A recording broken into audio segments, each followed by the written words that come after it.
बेजे गोरी हमर मिथिला में जुटता गुमान सहरसा जिला में बेगूसराय के छौरा न छोड़तो कहतो नैना मिला ले सीतामढ़ी से लक कटिहार ये गोरी तोरा दो देबो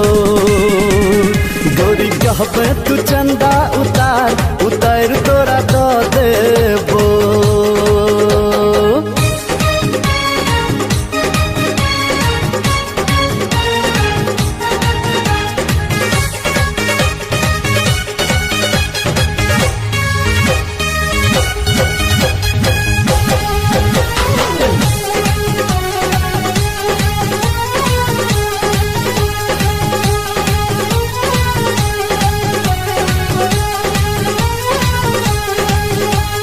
भागलपुरी सिल्क के लहंगा दिए वो